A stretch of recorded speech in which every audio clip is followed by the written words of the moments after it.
Welcome back to Voices in Health and Wellness. This is the show where we spotlight leaders who are reimagining how care is delivered in today's ever fast changing landscape. I'm your host, Dr. Andrew Green, and today's guest is someone who brings deep experience, heart, and a whole lot of practical wisdom to take to the table. Joining me today is Dr. Larry Stanleigh, a Canadian-based dentist, speaker, and educator whose work focuses on transforming internal systems and elevating relationship-based care in health practices. With credentials too long to list and decades of clinical experience, Dr. Larry helps teams rethink everything from how we greet patients to how we hire, train, and lead. Larry, thank you so much for joining us this afternoon and welcome to the show. It's a pleasure to be here. So perhaps we could start at the top. Would you mind sharing a little bit about your journey and how you ended up where you are today and the work that you're most passionate about? Sure. It's, one of the things that I found in small business, especially in healthcare, is having not only you understand your why, but having your team understand your why. And then it becomes a mission and a vision of how you want to practice and how you want to live. And I'm the second youngest of 13 children born and raised in Toronto. When I got into dental school, I'm the only one in my family who's in healthcare. And when I wanted to get into medical school or dental school, I couldn't afford it at the time. And so I joined the Canadian Forces and they sent me out west. I'm now in Calgary, Alberta. I've been here 38 years now and love the city, love this part of our country. It's an amazing place to live and work and play and raise a family and stuff. But I like being a general practice dentist. I like doing a little bit of everything. And then over the years, just naturally, I have found myself going into a bit of a niche. So although I'm a general practice dentist with a focus on cosmetic components of dentistry, as well as periodontal care, gum health, and sports medicine and dentistry. I'm the chief technology officer of a Canadian sports performance mouthguard company, and the athletes we fitted have won 11 Olympic medals, including gold in summer and winter Olympics. But I've now 80% of what I do is I deal with orofacial pain and TMJ dysfunction on people who have had trauma, car accidents, workplace accidents, victims of violence, that kind of thing. And it's fascinating work I get to do. My moniker on my business card is building smiles and changing lives, and everything I want to do in my life is that. And then the most recent thing that I've been doing, and I say most recent, over the last 8 years or so, I am also speaking, coaching, working with people. And I don't speak in the clinical realm. I find dentists are very critical of whoever is speaking if they're not affiliated with a university, and even if they are, they're very critical. And I just didn't want to be up on a stage and having a bunch of people in the audience, and it's usually only a handful of them that are very critical, because I just my life is too busy to stand up and take it from colleagues that don't know any better. So I speak on the business side of things. I have business systems that I call success is all about relationships, and it's my belief that building relationships takes away the need for sales, and building relationships leads to success. So it's all about how we meet, greet, treatment plan, schedule our patients or our clients, how we hire, train, lead our teams, and how we market internally and externally on these relationship-based business systems that truly work. They're low cost and very effective, and that's what I do. Amazing. And with that, I mean, you said that you don't generally speak in front of dentists. So who is your audience, and what are you looking to help them achieve? Well, I'm incorrect if I gave that illusion. A large part of the people who hire me to speak are dentists, dental organizations, dental study clubs. But the topic isn't clinical; it's business. But my business lectures have gone beyond that. The business systems that I've worked with a chain of tea houses in Taiwan. I worked with a health spa in Singapore. So the breadth of groups who can utilize these relationship-based business principles and systems is across the board. If you deal with people, these systems work. I hear you. So how does your week pan out at the moment? You're doing lots of different things. There's clinical work there, speaking and mentoring. How do you carve up your time? What does your week look like, if there is such thing as a typical week for you? A typical week, Monday, Tuesday, Wednesday, is when I work clinically. That's when I have the joy of having a team of mostly women who I get to work with every day, and treat the people who have trusted me with their health and to do my work to get them better. I use my Thursdays, Fridays, and Sundays to do medical legal reports, to fly around and give my lectures and coach businesses and things along those lines, develop new topics to talk on, to be part of podcasts. That's what I do on the other 3 days. Saturdays are my days to do nothing that has to do with work. Yeah, work-life balance, all important. I'm glad you're giving yourself one day off, sir. If I'm correct, I think you've spoken before about how most healthcare marketing is ineffective and expensive. What's not working that used to, or did it never work? Well, one of the things that I think never works is the idea of SEO, search engine optimization. The Google and other search engines are constantly changing their algorithms. And so to stay on top of wanting to be the first page on Google can be very expensive, and causing you or somebody you hire to change your website frequently just to try and be at the top of Google. But I know that in most businesses, most healthcare businesses, and now if you've got a product, that's a different story. Like if you're selling infrared saunas, that's a different story. But if you're in healthcare, it's not about being at the top of Google, because someone in dentistry isn't just doing a random search, cosmetic dentist, New York. That's not what they're doing. They're doing dentist near me. And then the search engine goes to the maps. And you can put your website on Google Maps and on Apple Maps for free. Although they're changing that, I think you now have to pay a small fee. But it's a small fee. We're talking dollars, not hundreds or thousands. And once you're on there, if you're physically close to them and you've got a basic good website, you show up in the top 4 or 5 because you're on the map and you fit the algorithm, dentist near me, doctor near me. So you don't have to spend thousands. I know some dentists are spending $40,000, $50,000 a year on their websites and search engine optimization. And the general rule of thumb in marketing is a 3-to-1 return on your investment. So if you're spending 50 grand on your internet marketing, you should be getting $150,000 or 150,000 pounds of new business in the first year from that expense. And most of my colleagues never track what they spend on their marketing, and they have no clue where the money's coming, but they think they have to do it. So it's a waste of time. It's a waste of money. The number one source of referrals to my practice are from other people who already know us. So it's building those relationships, and that doesn't cost money either.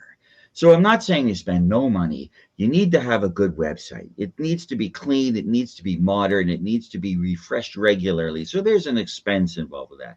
You should have a social media profile, being on Facebook and Instagram and YouTube and LinkedIn. And for those who are interested, TikTok. I'm not on TikTok, but I think my clinical practice is. Those are the things you should be on, and you should be contributing to them regularly. So there may be an expense involved with that, but it's not thousands of dollars or tens of thousands of dollars to do every year to do that kind of thing. But those are how you build and maintain relationships with people. This is really fascinating. So Yeah. Google my business for the local stuff, but not the SEO stuff. What about where do you see practices wasting money in terms of trying to grow? And obviously we've talked a little bit about the marketing side and the use or misuse of Google. Where else are they wasting their money? Well, we have this idea that we need to grow fast. But what we really want in at least in healthcare, in the health and wellness realm, even if you're having a yoga studio or a healthcare facility that involves some sort of movement, you aren't looking for someone for a single purchase. You want someone who's going to come and you want them to repeat. So it's about building those relationships. And so you don't need to spend money. I know a dentist who spends $40,000 a year on a billboard, and he said he got 2 people from it. $40,000. I don't get it. I don't get why they do that. So the focus really should be on finding who your fans are and marketing to them. So if you've got, I've got a patient who's really big. I'm not a pet person, but she's a big fan. She's referred about 25, 30 different people to me. And the average new patient will bring in about $2,000, $2,500 in the first year. So she sent, 30 of those people. She's, she sent me about $75,000 worth of work, of income from one person. So I pay attention to this person, and she's really big into pets and stuff like that. And so she was involved with a run to raise money for the local pet society, and I became a sponsor of that run. And it didn't cost me a lot of money, but the presence, supporting someone who is a fan of mine, just increased that fandom, and I got people from that. And so it's finding your targets. It's paying attention to the people who are doing business with you, and then finding a way to support them, build those relationships. Some really great lessons in marketing here. Really loving this. What trends are you seeing around patient expectations or team dynamics that others might be missing? Because I know this is part of your work and your speaking work, talking about the patient side of things and the operation side of things. What are you seeing? Well, interesting. I was talking to a business that is considering bringing me on to coach their business, and they're involved in practice coaching, sales, that kind of stuff, and they're nationwide, and they have a coach who works with them who's all about adult education. And in dentistry especially, we see a problem in a person's oral health, and then we have a treatment plan that we want to provide for them or recommend to them. And what do? We educate them about what's wrong. And people don't want to be educated. They really don't. We have to find a way to get them to want what we want for them. And so it's not the golden rule. What do we want for our patients? What do we want them to have? It's not what we want for ourselves, because what if they don't want what we want? And so it's a matter about what I call the diamond rule. It's about finding out what a person wants in front of you, and then finding a way to deliver to them what they uniquely desire. So it takes time to get to know people. And once you get to know them and you understand where they come from, then you can customize your conversation so that what you want for them resonates with how they are, where they are, and then they're going to want what you want for them.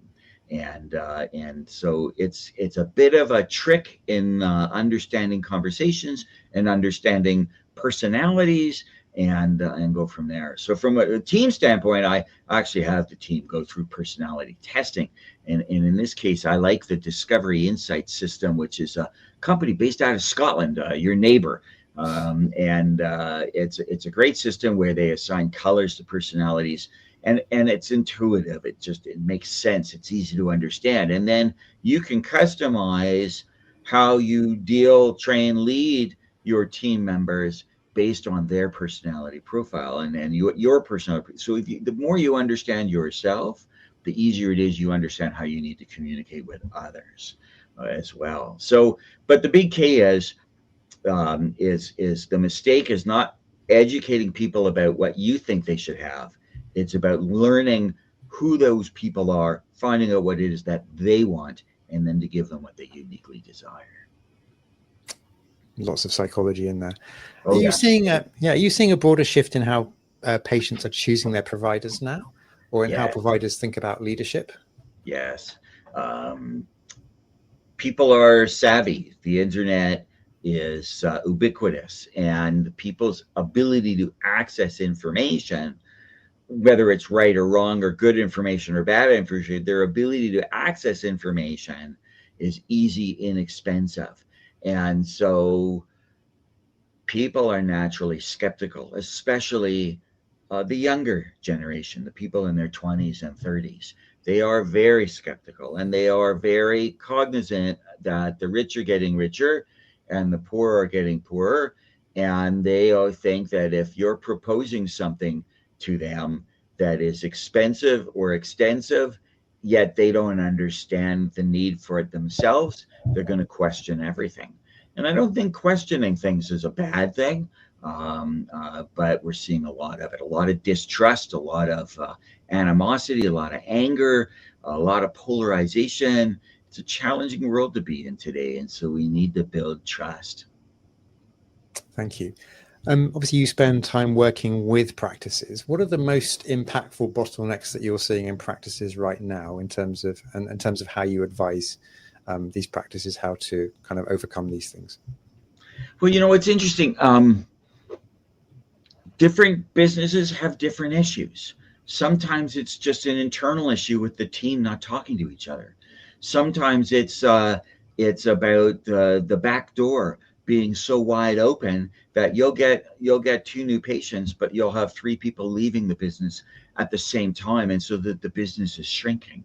So it's a matter of, again, customizing, finding out what it is that people want, what they need, and talking. When it comes to the team, often you'll have businesses where you've got administration teams, you've got salespeople, or in my case, assistants, people providing clinical treatment, dental hygienists, dentists, and they don't talk well to each other. They have this sort of turf protection. They have this idea that, the people in admin don't understand the complexities of our jobs, and they create this schedule that doesn't work, and all they do is complain, or pardon the expression, bitch, or get angry with each other.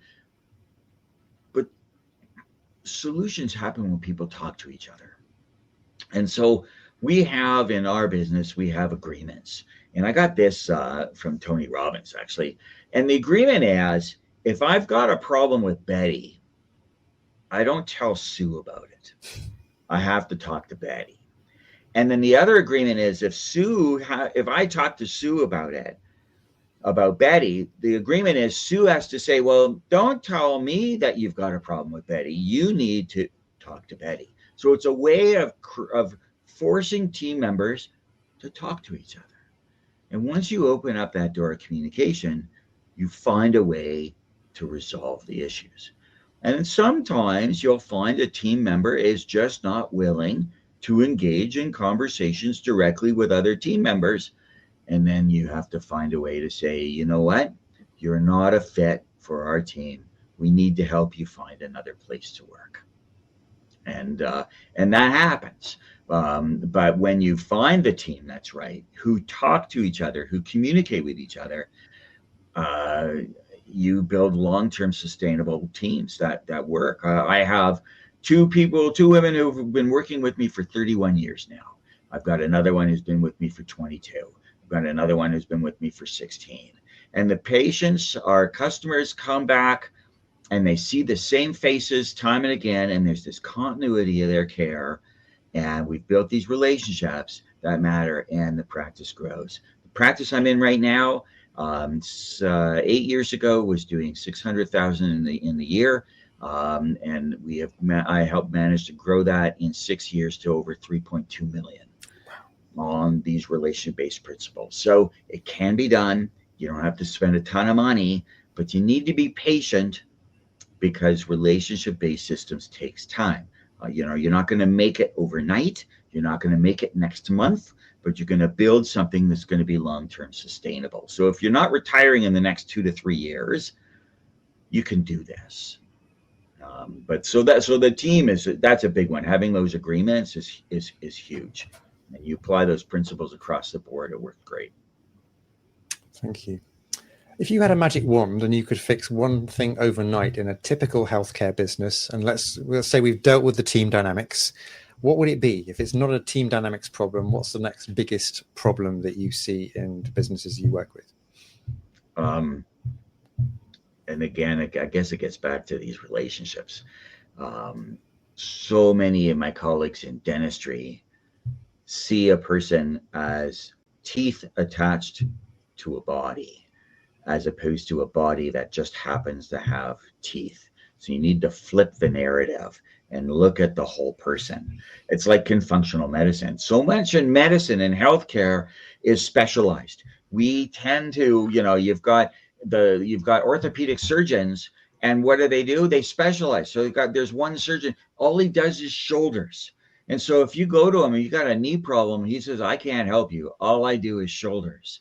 And in the healthcare system in Canada, the way general physicians are compensated is you've only got enough time to see someone and take care of one problem.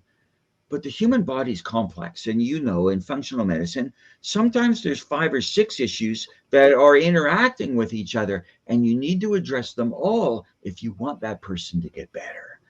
And the same thing happens in dentistry. We tend to get focused on just teeth or just gums or just one thing or just 2 things, and not understanding that the mouth is attached to the whole body, and there's systemic influences on the mouth, and there's bodies in the whole. There are portions of the body that's affecting the mouth region, and if we don't step back and look at the whole body, then we're missing the forest for the trees, and people don't get better.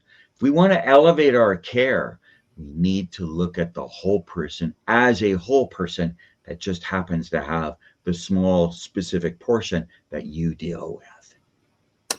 I couldn't agree with you more. You're singing my language, because I mean, even my day job, I'm actually an emergency physician. I'm still one of the few generalists around. And I think the trouble is we are in a healthcare system now where everybody's so super specialized. Nobody's joining the dots. Nobody's taking a holistic view. You could be seen by 4 different specialists in a hospital, all, amazing at what they do. Nobody's joining the dots. There's no cross communication. There's no understanding of anything outside of the region they're working in. And I often joke with my patients, is a shoulder problem or a knee problem or a right knee problem or a left knee problem. That's how super specialized it feels like it is these days. Yes. Yeah. It's, I have some people come to me and they're clenching, and there's wear on their teeth, and they've got headaches and stuff because they're clenching. And one of the common causes of clenching is a pelvic imbalance. And so I have people stand up and I look at them and I have them walk and I look at how they walk, and then we realize, and so that I need to get them with someone who can deal with their pelvic imbalance to decrease their clenching.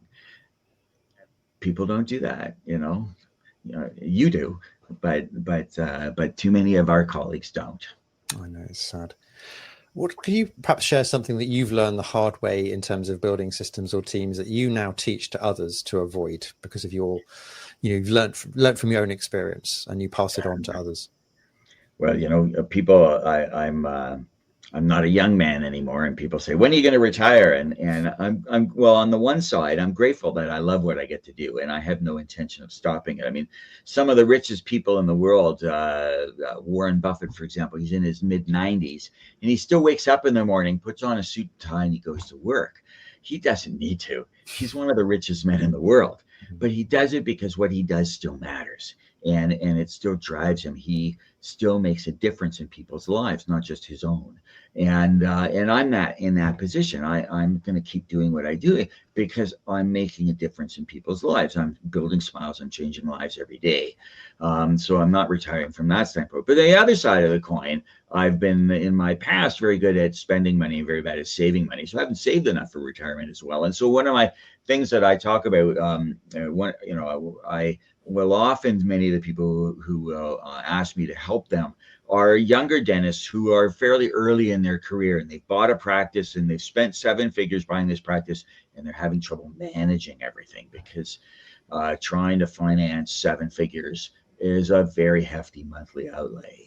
And so the money is a big deal, and you go to bed and you worry about that, and you lie awake at nights, worrying about that.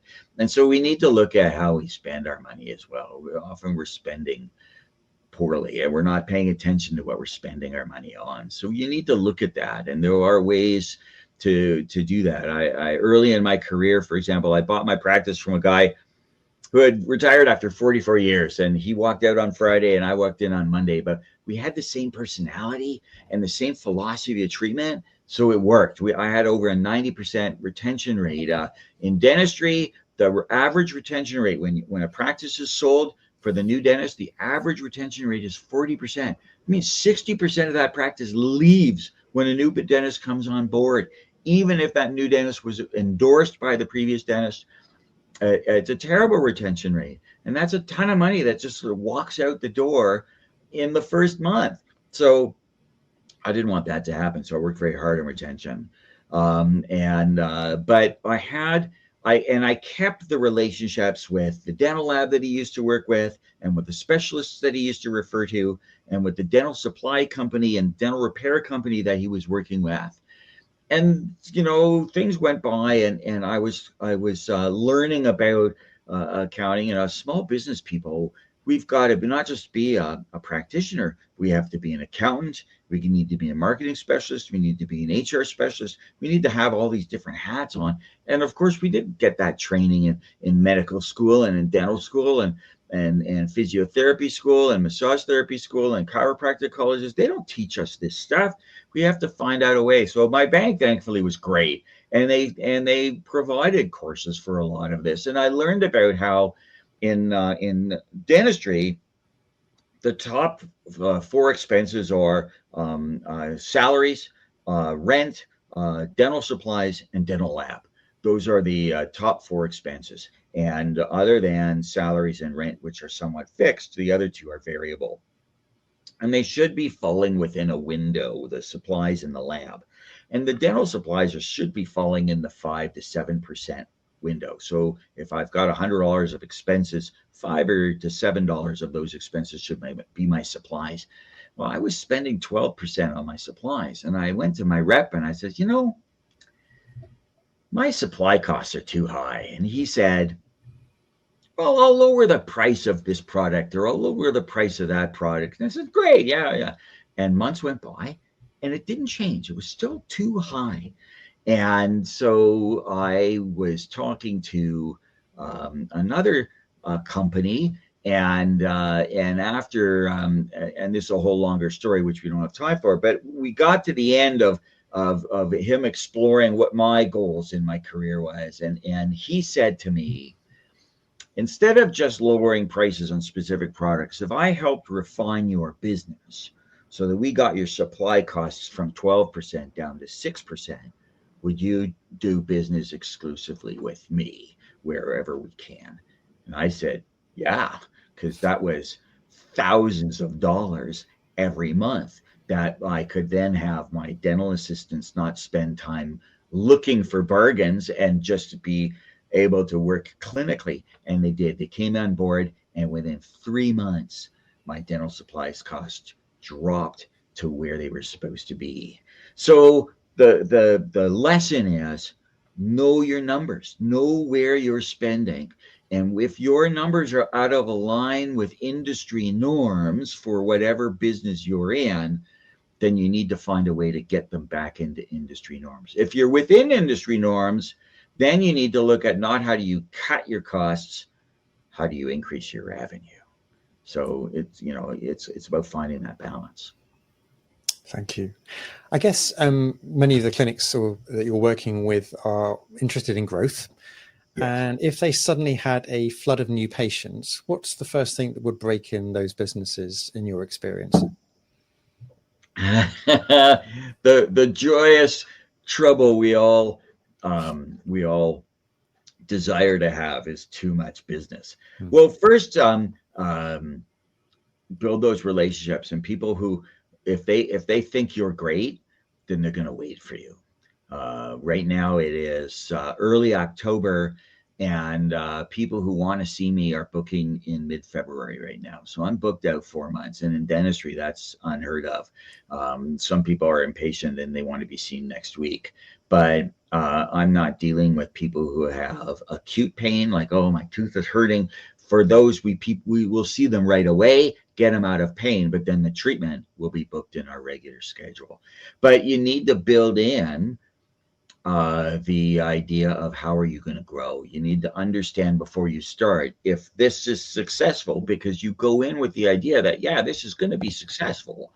How are you going to grow? Do you have the room in the physical facility to bring on more people and to be ready? And when you reach certain numbers, you hire the additional assistant, you hire the additional administrator, you get more hygienists, you get other dentists, you get other operators. And then in our facility, for example, we had 3,500 square feet. We had space for 7 operatories where we could do clinical dentistry, but we only had 4 with equipment in them. But we reached a certain point within about 2.5 years that we needed more space, and we negotiated with our supplier for the equipment to build and equip the other 4 operatories, and we rapidly filled those up with hiring more people and building it up. But you need to have at the beginning the understanding of where you're going to go, where you want to be, and then plan how to get there, so that when it happens, you've got the plan in place. And it doesn't take a ton of time or money to do that. You just have to think the process through. It's about a half a day to sit down and work it out with your coach. But once you've got it in place, then you're just following the plan. It's easy. It's like having an instruction manual in plain English. You just follow it. It's the way you go. Thank you. So looking ahead, what's on the cards for you in the next 6 to 12 months? Where would you like your practice, your teaching, or your other businesses to be? Well, I had this dream of getting paid to fly somewhere, speak on a stage, get paid, and then get off the stage, and then stick around and be a tourist for a couple of days wherever it is. That's one of my dreams. And so I'm working more on my keynote talks so that I can have a chance to do that. One of them is outside of business altogether. It's called The People in Your Life Are a Gift, and it's a series of true stories that have 4 key points that we want to identify and stay connected to the people who matter in our life, that we want to be remove unconscious or subconscious biases to achieve true equality, that great things are to live for and the people in your life are a gift. And from that come workshops and stuff like that. I've got a book written on that title, The People in Your Life Are a Gift. And there's been a demand to convert that book into an audiobook. So in the next 3 to 6 months, that's one of my goals. But I've got some full day training sessions coming up in February in Winnipeg, Manitoba, and in Portland, Oregon in the US, where I'll be touching on all these business lectures, The People in Your Life Are a Gift, and another topic, sleep disordered breathing, identifying it and treatment for the team. So these are all team-based lectures, not just clinicians, but the whole business. We want them to all come together and learn together, and that's how businesses will grow, is if everyone understands what the goals are. So just doing more of that, more of speaking, traveling, and getting an opportunity to get paid to do it. Amazing. Larry, thank you so much for your time this afternoon. It's been such an interesting conversation, so many rich lessons in business and marketing, hearing about your journey, what you do, really fascinating, really grateful for your time, massively appreciate it. Thank you so much. You are most welcome. It's a pleasure and an honor, and thank you for asking me to be part of this podcast.